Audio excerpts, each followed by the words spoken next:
Jenny-Jaymes and our sidekick Christian Cano, partner with Gunn, is coming up next.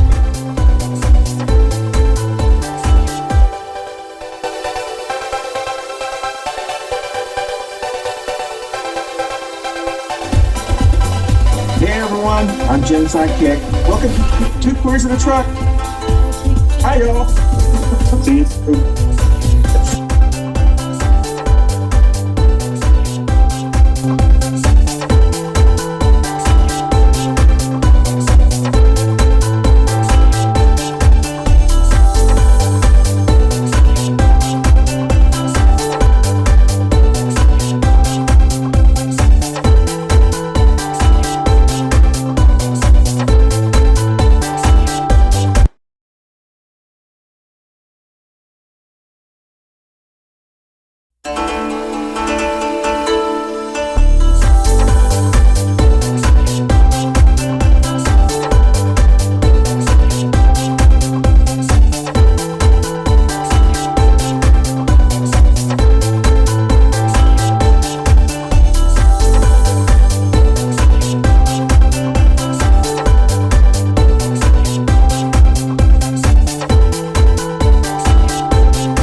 And I'm Jenny-Jaymes and our sidekick Christian Cano, partner with Gunn, is coming up next.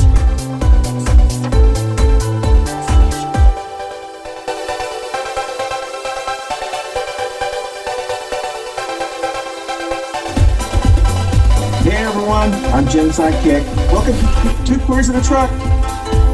Hi y'all. See you soon.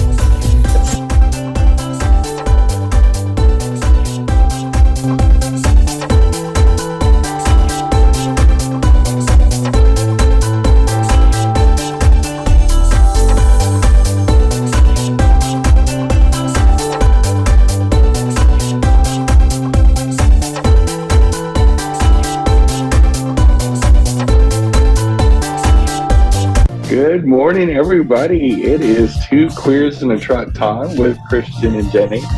And, man, we have an action-packed February with an action-packed show. Literally, like, there's probably, when I was going through all the news this week and all the happenings and all that, there's like 20 topics we could cover. Like, I know. There's so much going on, and I think that's why so many people seem so fatigued. Yep. It's just February, and people already seem exhausted. They already seem done with 2024. Like they're just. Yeah.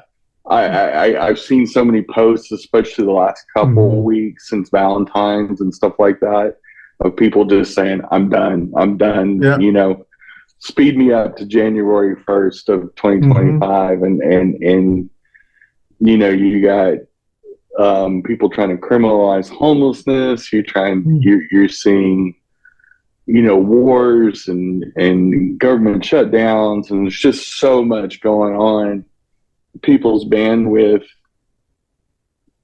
The only thing that scares me about that is how many people are going to give up on voting in the fall. Like, are they going to be so burnt out with issues and discussions? Are we going to be able to keep their attention? And not that that's one of our topics, but in the back of my mind, I worry about that. Yep. But actually, we're going to a lighter subject. It's a pop culture subject. I watch a lot of reality TV. I love trash TV. And there's a show on Bravo. I call it trash TV. Especially the ones where the shows are meant to have lots of drama and lots of, almost to the point of being a telenovela, you know, type thing, like just really over the top. And one of the shows I watch, and it's had a rough couple years as far as controversies. The ratings are through the roof. Vanderpump Rules, and it was started by a lady that was a former Real Housewives of Beverly Hills about 10 years ago, and it chronicles basically her restaurants and bars and her model looking. All of her employees look like models. They look like they should be in a on a runway somewhere. And they were young when the show started, and now some of them are approaching or at 40, and the hijinks seem a little like you got a 40-year-old man that's publicly cheating on his live-in long-term girlfriend. It's basically his wife, but they bought a house together. And then wondering why the public's so mad at him because he did so much lying about it last season. So this season, of course, it's just started a couple weeks ago. And so he's getting a lot of interviews. His name's Tom Sandoval. They called the scandal Scandoval because of his last name. And his business partner is Tom Schwartz. And so it's like they're one of the original breakout places that Lisa Vanderpump actually financed. And it was chronicled on the show as well. It was called Tom Tom. And then they have a new one called Schwartz and Sandy's. And the heat got so much last season and last year about all the scandals that the Tom that got in trouble, Tom Sandoval, had to pull out of the partnership, had to divest from that newest place because people were literally coming in and making death threats and saying, I'll never come in here. And there was protests and boycotts. It got that bad because Sandoval decided to have sex with one of his wife. I call her a wife, but it's really a girlfriend, but long-term partner, best friend. Like they vacation together, whole 9 yards. She was also the former girlfriend of and fiance of somebody in their friend group. And so it divided the group pretty badly. But that's the backstory. So he did an article, I think it was in Elle magazine or one of the little, pop culture magazines, and he compared himself to O.J. Simpson and George Floyd. Now, people aren't reacting really good to this. He is a little bit of a narcissist, and he is a little bit. He likes the sympathy. He keeps saying he wants to move on, but he hasn't really apologized to the right people and meant it. And so he's playing himself as a media victim. I'm going, well, George Floyd died in his situation and was murdered for all the world to see. And O.J. Simpson allegedly murdered his ex-wife and her lover. And, if the glove don't fit, you got to quit. And the whole drama with O.J. Simpson, two radically different scenarios. And on top of it, Tom Sandoval is whiter than me.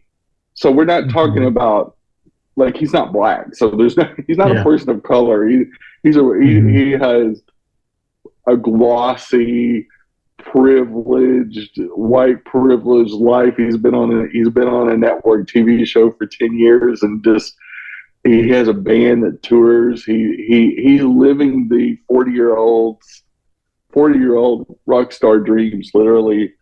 And so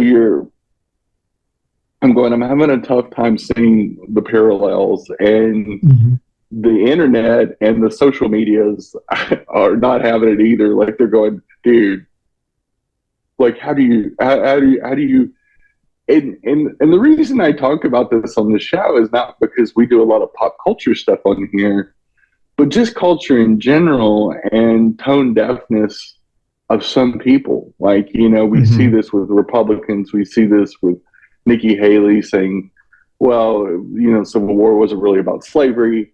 And just bizarre things that you go, is the mic on? Is the elevator hitting the top floor? Are you Yeah. okay? Do you need a juice box? Like, is there something we're missing, And it's very, very bizarre. It's a very bizarre phenomenon. And I don't know if we just notice it more because social media exists and you can just blab anything anytime, or or it's always been this way and we look the other way, like we did in the 1950s when, you know, pedophile priests were running rampant and, domestic abuse was the norm and nobody said anything, and everybody said, well, that's just the way it is, and those were the good old days, according to the MAGAs, and that's where they'd like to take us back is to about 1955 or maybe even 1855 if they could. A tragedy happened. A student, he was 19 years old. He overdosed on fentanyl. But the thing that probably sets him apart is that he comes from a very well-known business family. So his name is Marco Troper, and his mom was the former CEO, Susan Wojcicki, that was the CEO of YouTube. And so I think she just retired or just stepped down like a year or two ago. So this has been pretty recent. And his dad's Dennis Troper. And so his family's not only like he has an uncle that was a big, Silicon Valley, he comes from a family of Silicon Valley icons, like a very wealthy family. In the article that I read was really speaking to the extent of the opioid and fentanyl overdose, and what is going along with it. But I think, again, I don't know if white America is getting it, is that it only seems to be a crisis when it affects them. Like when you're seeing 19-year-old college students with wealthy families overdosing, and this is really because of the drug war. This is because we've shoved this so far underground that a kid like this that was going to UC Berkeley, had a wealthy family, was going to end up being wealthy himself, is now gone. He's dead. He's not coming back. And we've got to admit that the drug war did not work. We've got to figure out how to reverse the ship, or I really think you're going to see more things like this. We've lost so many celebrities to opioids, but I think when we lost Michael Jackson and Prince,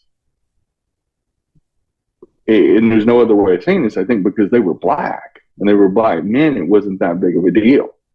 When we start losing the little, blonde hair, blue eyed, pretty boys, we start losing people 18, 19, 20-year-old, basically they're adults, but they're really kids from like well-to-do families, white families. I think it's this opioid crisis that's been going on for 2 decades now. It's been going on for the better part of this whole century. Maybe addressed properly.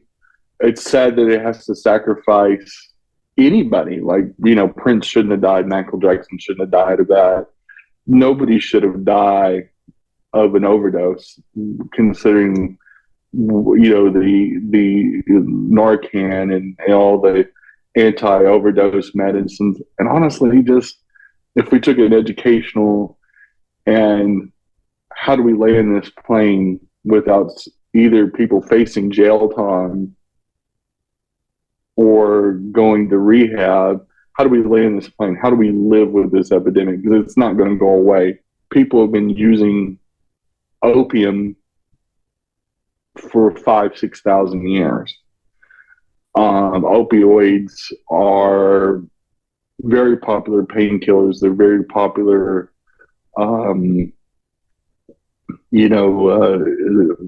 pharmaceutical drugs. On the pharmaceutical side, they're still prescribed. They're still used. Fentanyl is used in surgeries. It's a surgical anesthesia / painkiller.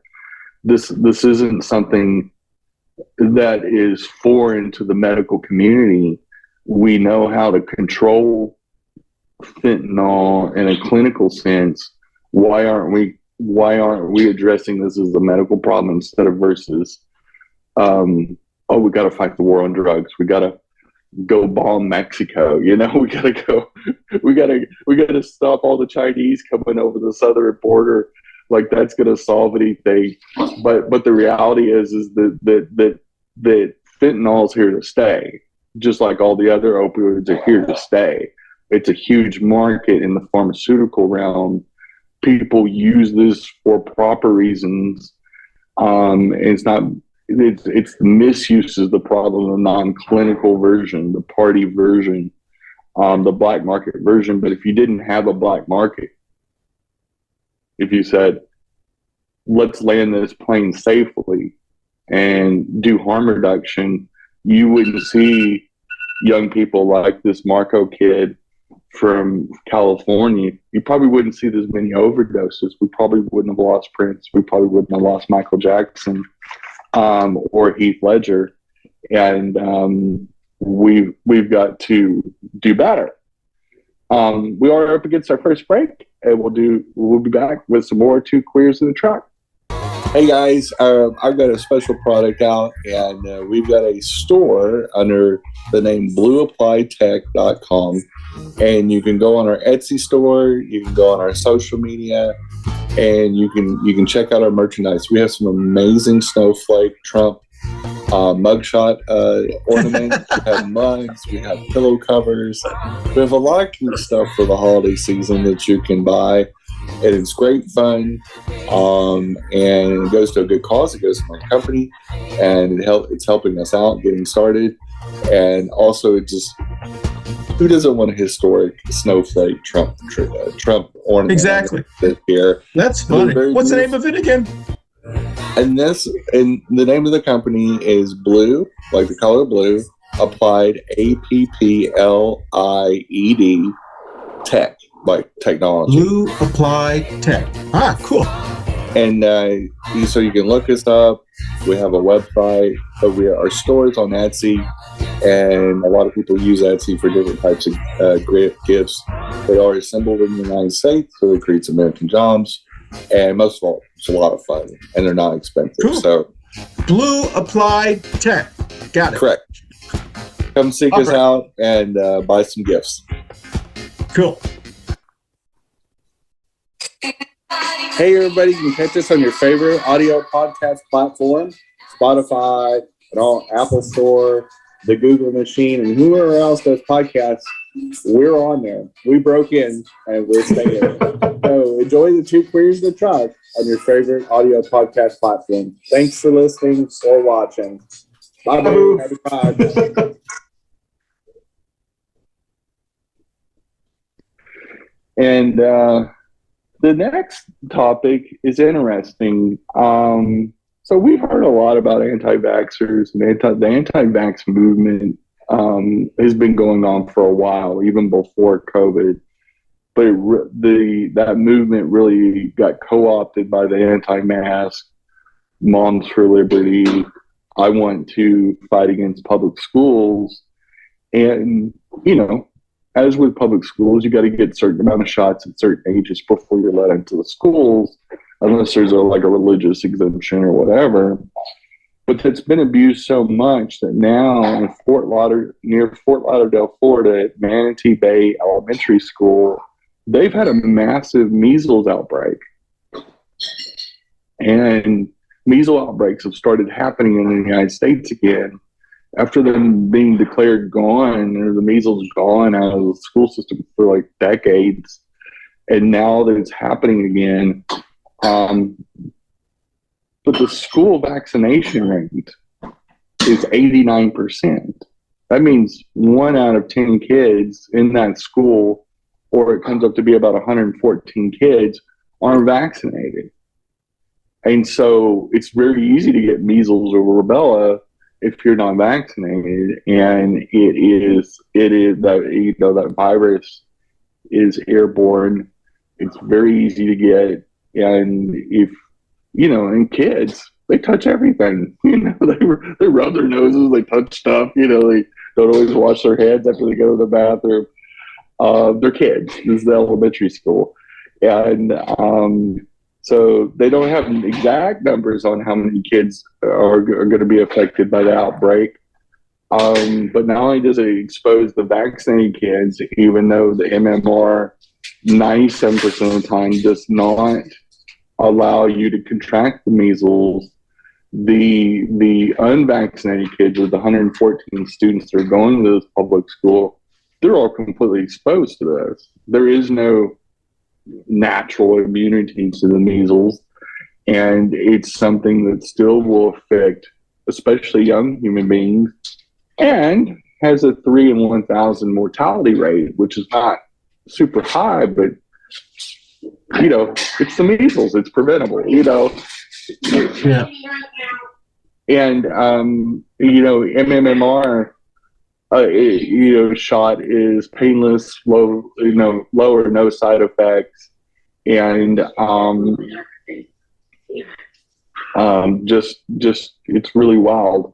So well, and I'm sure I wish that this had been a little impromptu Dr. B visit for this actual topic, because I saw that article, Jen, and my first thought was, not only is it dangerous for these kids as well, but also I wonder if the virus, because they had kids that aren't vaccinated, will mutate in some of the kids and change.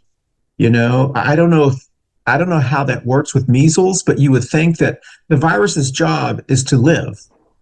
Yeah.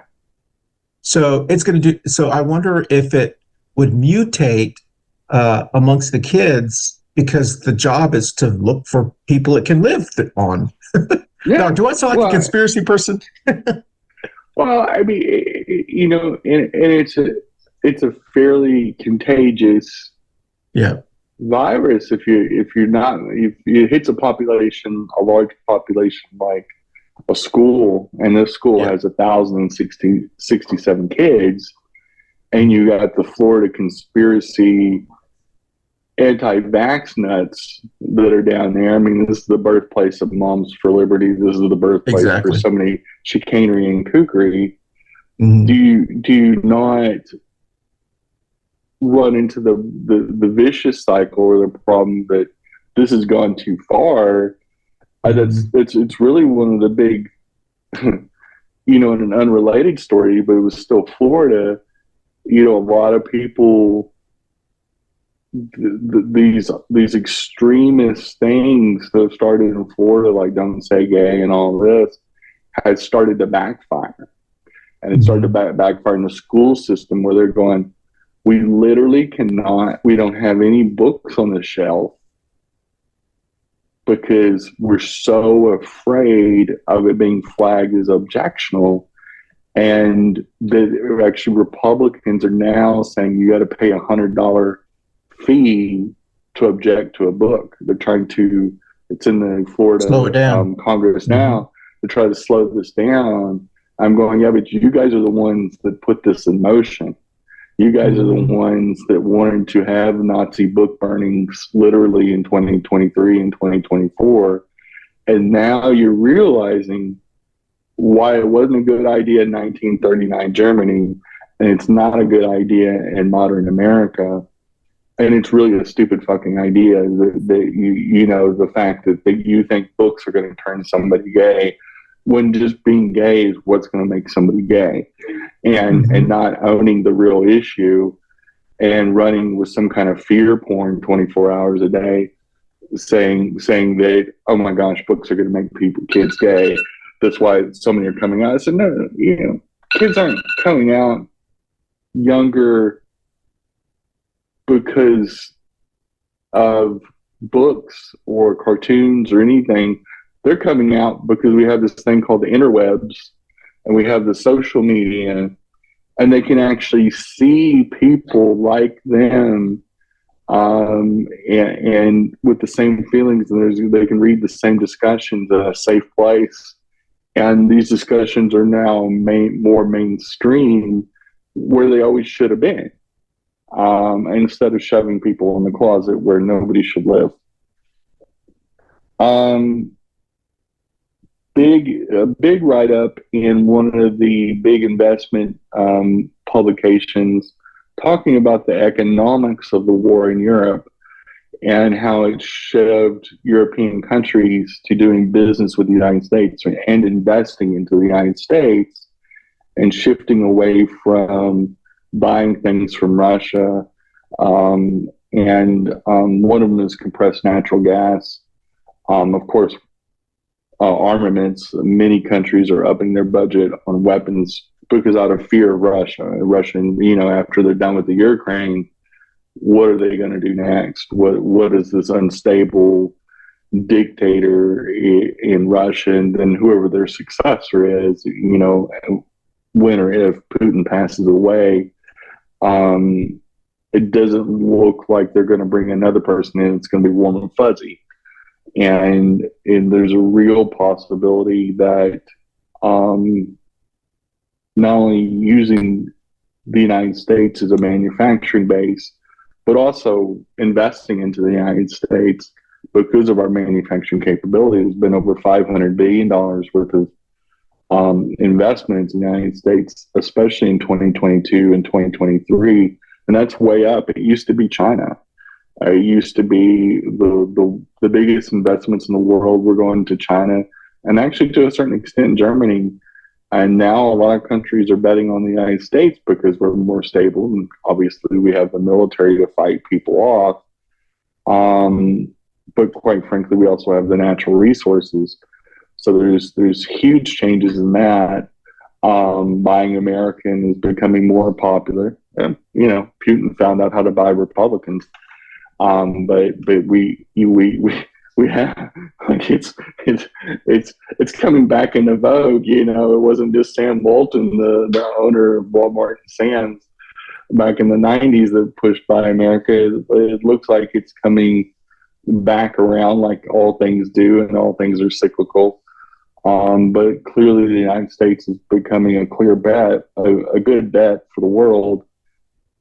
And so it's a big shift. It's a big shift that is probably more monumental and is not being noticed a lot, mainly because the Republicans are trying to downplay the advantage of standing our ground with Putin and Russia, and being that world leader, representing the EU, representing NATO, and saying right is right and wrong is wrong. Now, we're not doing a great job in the Middle East. This Hamas Israel thing is a mess, and we're going to have to do better and fix that. But we also can't lose sight of that most of our economic trading partners reside in Europe.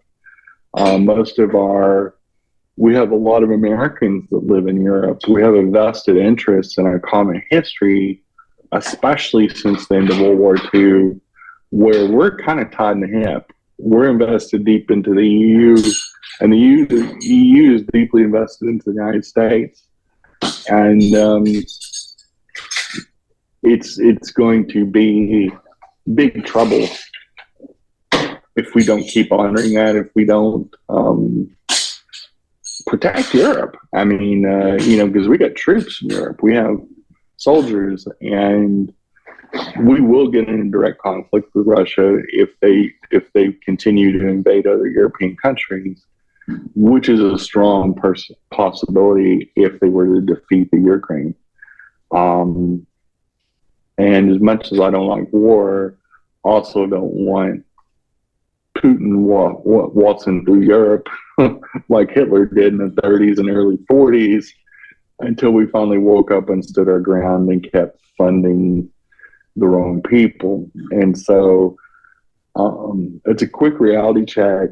It's so short-sighted because we got to realize these countries are friendly to us. These countries that we're turning our back on, or the Republicans are turning their back on, these are our friends. These are our friends that have pledged to protect us as well.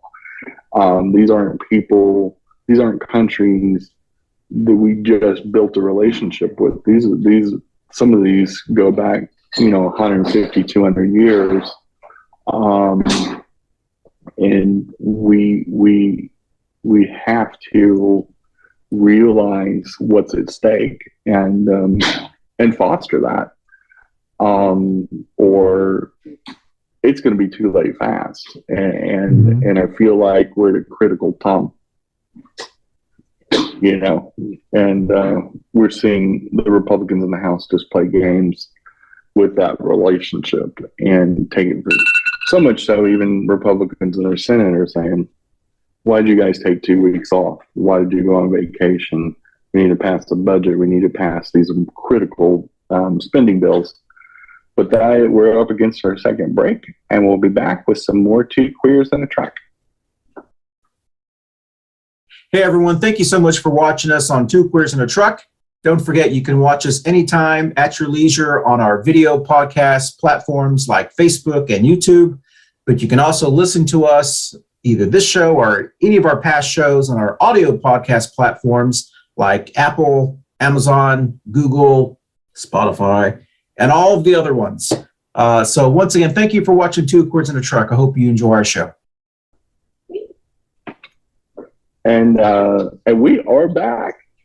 The New York fraud civil trial against Trump, they got the astonishing $355 million judgment against him. And the biggest thing that came out of it, because he's gonna pay a bond and he's gonna appeal that. So he's not having to pay that yet. He's gonna slow this down as much as humanly possible. That's what Trump does. He's gonna seek his lawyers, hopefully get a better lawyer than the blow up doll that he got last time. I'm like, maybe you shouldn't pick them on looks. Maybe you need to pick them on capabilities. But maybe all competent New York attorneys won't take them on because they go, yeah, you haven't paid them, or you throw them under the bus, one or the other. But the biggest thing, and this also came from a business article, is the fact that his sons cannot do business in New York at all for 2 years. Now, they're the ones that have been running most of the New York properties, not only since Trump became president, but also even after, because Trump's running for office. He's doing all these barnstorming tours. So they essentially have become the chief executives of especially the New York stuff.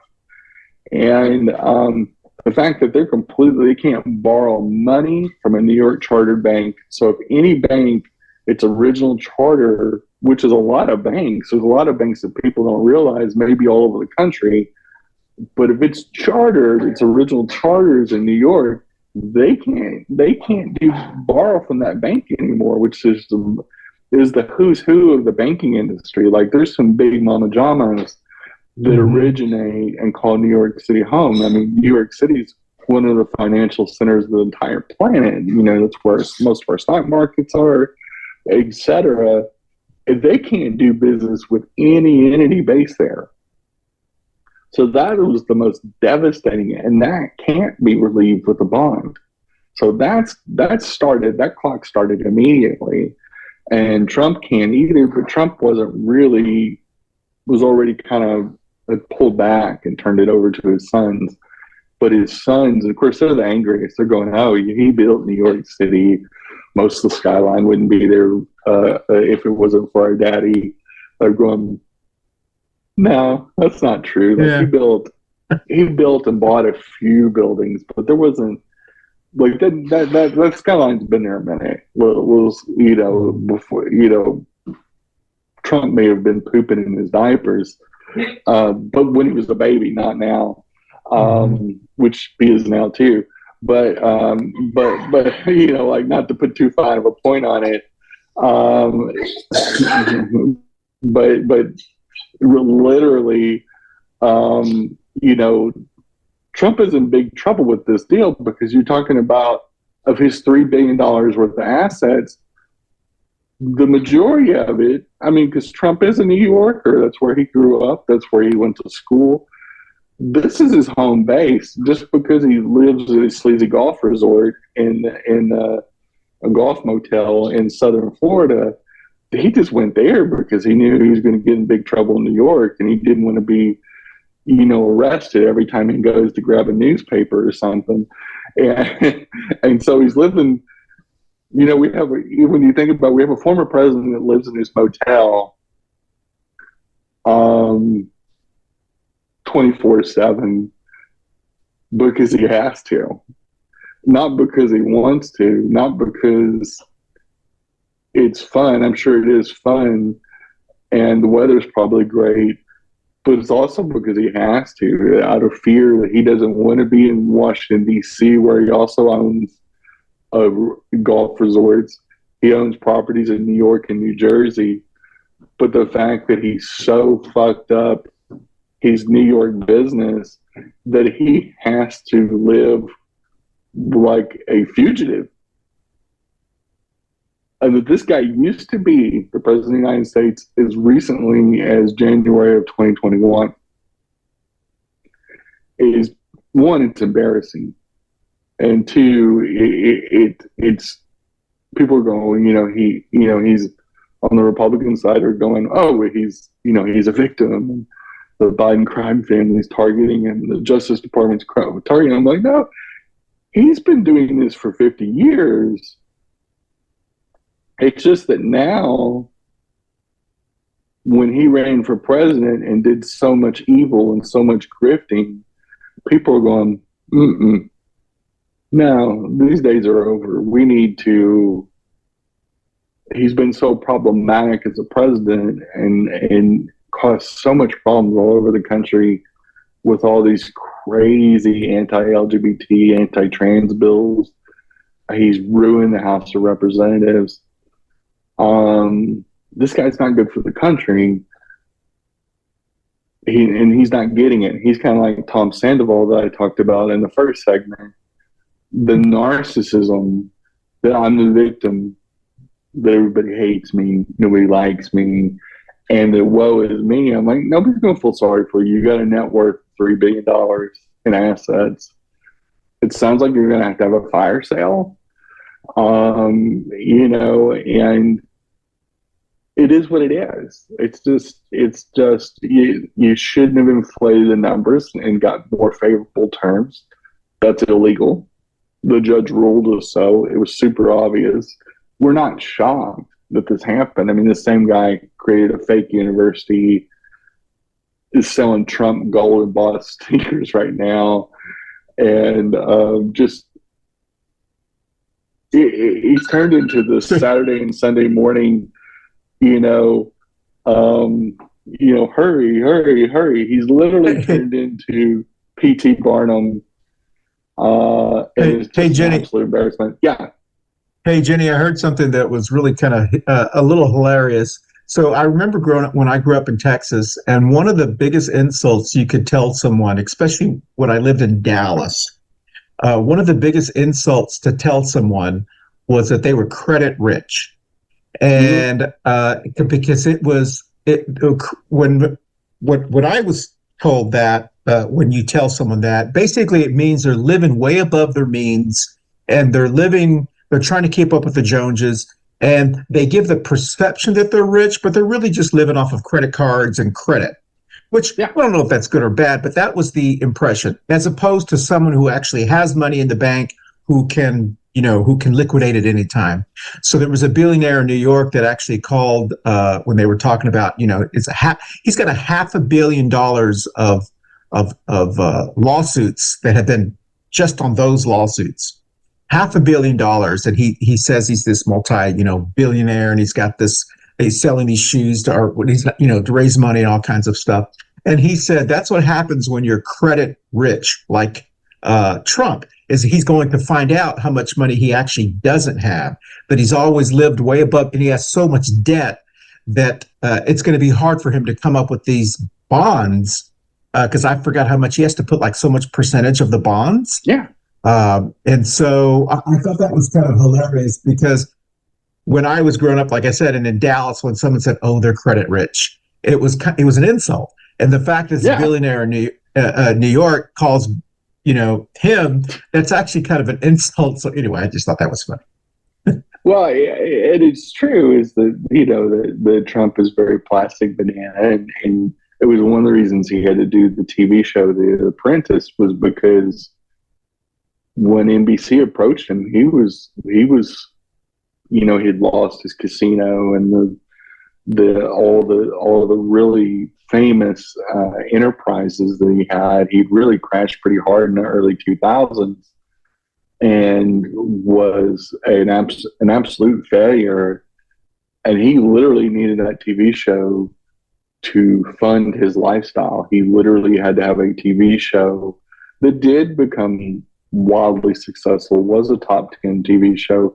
Even his last year on air, it was a well-watched show. And I can't say I haven't watched episodes. I actually thought the show was pretty fascinating. And had he just stuck to that and just stuck to his game show, he'd be okay. But the moment he swerved out of his lane and got greedy and said, "I can parlay the presidency into billions of dollars," world leaders and billionaires and all these people are going to want to give me money and buy influence, and I can trick the Republican voter into going to my rallies. And so he created this whole MAGA persona, and he approached winning the presidency as another business, not running the country as a business, running his personal finances through the government and getting paid as a business, like with the $1,000 a night hotel rooms at his sleazy golf motels for his security staff every time he went down and played golf at the friggin' golf course while he was president, and so on. He looked at the United States government. He didn't want to drain the swamp. He wanted to drain the swamp from other people, but he wanted to fill it up with Trump juice. And he was going to milk that for everything it was worth. And when he lost in 2020, he lost a lot. He lost a lot. He lost a lot of access and leverage that he was parlaying into a multi-billion-dollar business, including the reason why Jared Kushner got that $2 billion was because the anticipation was that Trump would be president again, that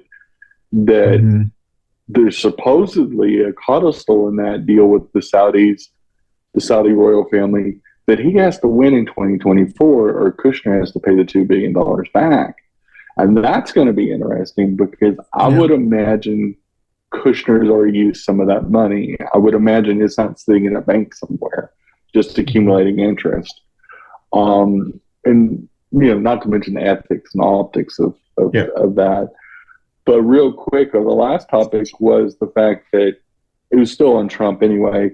Mitt Romney once again reaffirmed in the last few days that he would not be supporting Trump for president. He would not vote for Trump. He's not going to endorse Trump. And he says why. He says, we have a guy running for president who was found guilty of sexual assault. Call me old-fashioned, but I kind of draw the line at that. So you got, Nani, a very beloved Republican senator, but who ran for president. They ran for president. Exactly. and gave Obama a run for his money in 2012. But is also considered a moderate, considered a consensus builder, considered a leader in Washington, D.C. circles. And whether you like him or not, whether you think he's a rhino or a sellout or whatever, this guy doesn't have any fealty to Trump. He doesn't. Yeah. He doesn't like what MAGAs are doing. He doesn't like what people in the House are doing. He sees it as wrong. He sees it as a violation. And I'm sure that's one of the biggest reasons he's retiring at the end of his term this year, is that he's done with the Republican Party. Because obviously to come out against their presumptive nominee and to say, as also a leader of the party, this dude sucks, he's not what we want to promote, and he's not wrong. We said this in 2016 when all the, the grabber by the, and all that happened too. Like, this is nothing new for Trump, and this is nothing new for the Republican Party to just look the other way as they do wrong things. And it's a major problem. It's a major problem that we got a political party that will sell out to anybody, that will do anything they can to keep power and to assuage a future dictator if they can get him elected. And that's scary. That's really, really scary. But it's also exposed and can be defeated too, like we did in 2020. But that's it. That's all the topics we have. We are out of time, and we will dance out of the end of the show. Got a little Pat Benatar. I got a little Pat Benatar going there. And that's all, folks, for 2 Queers and a Track. Bye, Dave. Bye, Boo. Good show. Hey, y'all, thank you for watching. And obviously, we didn't say it during the show, but this is the last show of February. Whether next time you see us, the next time you see a new show, it's going to be March. We'll have our spring lineup for our other show, and Coffee and Pendelse. And I hope you guys have a great week, and thanks for listening and watching. Bye, Boo. Bye, Boo.